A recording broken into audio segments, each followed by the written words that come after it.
And without skipping a beat, we're going to go ahead and move on to our next presentation today.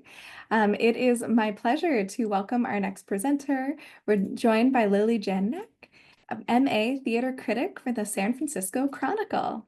Lily joined the San Francisco Chronicle as a theater critic in May 2016. Previously, her writing appeared in Theater Bay Area, American Theater, SF Weekly, and The Village Voice, and HowlRound. A Michigan native whose childhood also took her to Tennessee and Texas, she holds a BA in theater studies from Yale and an MA in drama from San Francisco State. She also served on the jury for the 2024 Pulitzer Prize in Drama. Thank you so much for being here and joining us, Lily. Thank you for having me. Excuse me. Haven't spoken to any other humans yet today, so here we go. So I am going to talk about art and labor mostly through a theater lens, and perhaps unsurprising from a theater critic, but with a few little sprinklings of film. So when I think about labor and the arts and my role as an arts journalist, I think first about the actor James Carpenter.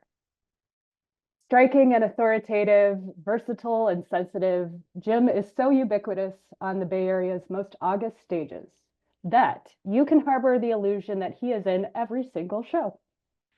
If such a thing existed as a local actor who's surely doing all right financially in his profession, and you had to guess who, he would be a great candidate. But Jim has had to work as a barista, something that often surprises his fans. He told me in an interview once that it's really hard to find gigs that will sandwich in. I think also about the magnetic actor, Lance Gardner, who has been just as omnipresent.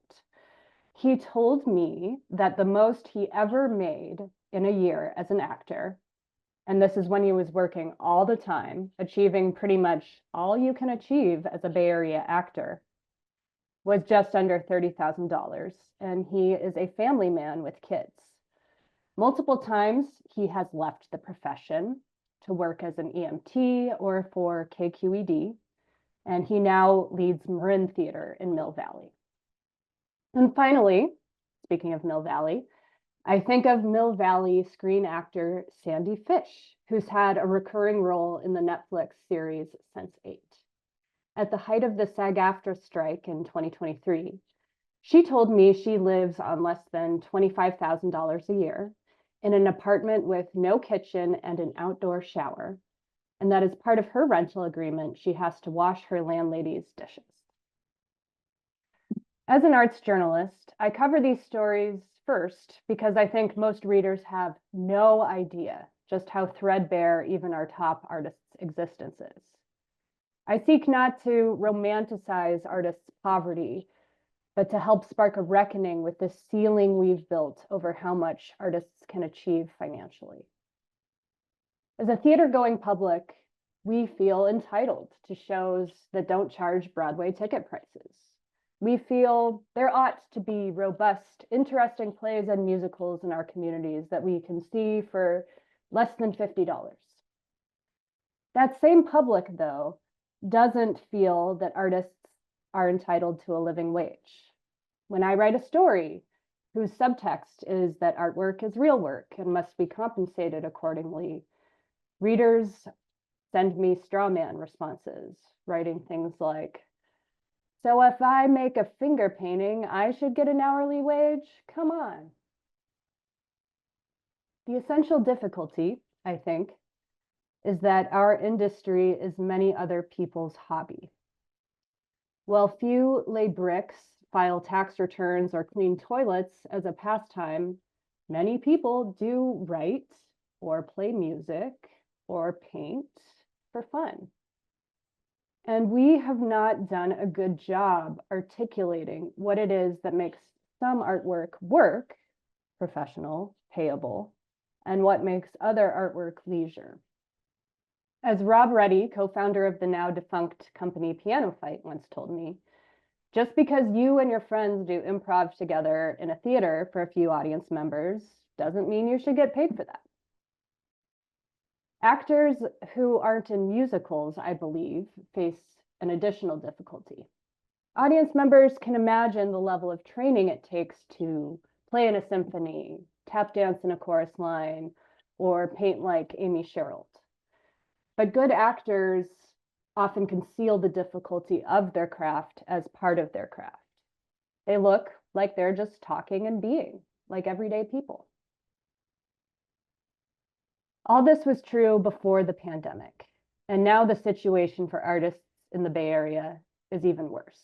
In January, I published a piece examining whether Bay Area theater is shrinking, and I looked at multiple metrics: the number of theaters, the number of shows that theaters produce, the number of hours union actors work, and theaters' budget sizes. Here are some highlights. In terms of the number of theaters, the nonprofit Theater Bay Area, which serves theater companies and artists, has lost more than 40% of its company members since 2011. In terms of the number of shows, I looked at 23 major local theaters in 2019, the last full year before the pandemic, and 2024. They produced 124 shows in 2019, but only 89 5 years later, for a decline of almost 30%. In terms of actors' weeks worked, the Union Actors Equity Association publishes very limited data that specifically breaks out the Bay Area, but comparing a couple of contracts from 2018-19 to 22-23, the most recent year for which data is available, local actors are working 25% fewer hours. Finally, in terms of theaters' budgets from 2019 to 2023, theaters' earned revenue, which doesn't count donations, but includes box office receipts, concessions, class and camp tuition, also took a huge hit. In a survey of 14 local theaters, the average difference between those 2 years was a drop of almost 27%. So what does all this mean? The worst case scenario is that more theaters close. I've documented at least 9 major closures in recent years, and professional artists decide to leave the industry or the region. Other top artists will never move here in the first place. The closure of American Conservatory Theater's MFA program for actors, once one of the top 5 graduate acting programs in the country, does not help in that regard. And with a smaller artist base to draw on, theaters will, over time, start to produce less interesting, less diverse, and simply less art, especially if audiences continue to want to get off their couch only for what they perceive as sure bets, titles they know, celebrities they've heard of. But the takeaway here is not that our audiences should be willing to pay Broadway prices for nonprofit theater. It's simply that the model is broken, and that is going to make subsistence living for artists even harder. Currently, they are the ones subsidizing theaters' low ticket prices by working however many other jobs in exchange for the supposed psychological reward of getting to make art for a living. But we don't have to accept a system where artists are the ones subsidizing art for their often better off audience members. But sometimes in my moments of despair, I wonder that if we demanded others subsidize the art, they simply wouldn't, because people don't actually care about theater that much. Maybe that's what we're already seeing with theater closures. Maybe the Bay Area didn't want as much theater as we had before the pandemic, and now we're finally being forced to acknowledge that. I'm the only full-time theater critic in the Bay Area, writing from a small arts and entertainment department that's facing similar quandaries that artists are facing. News readers and theater audiences alike have grown accustomed to paying less than their product costs. Even though they deeply value the product and use it, the system moves towards collapse when customers won't pay full price for it.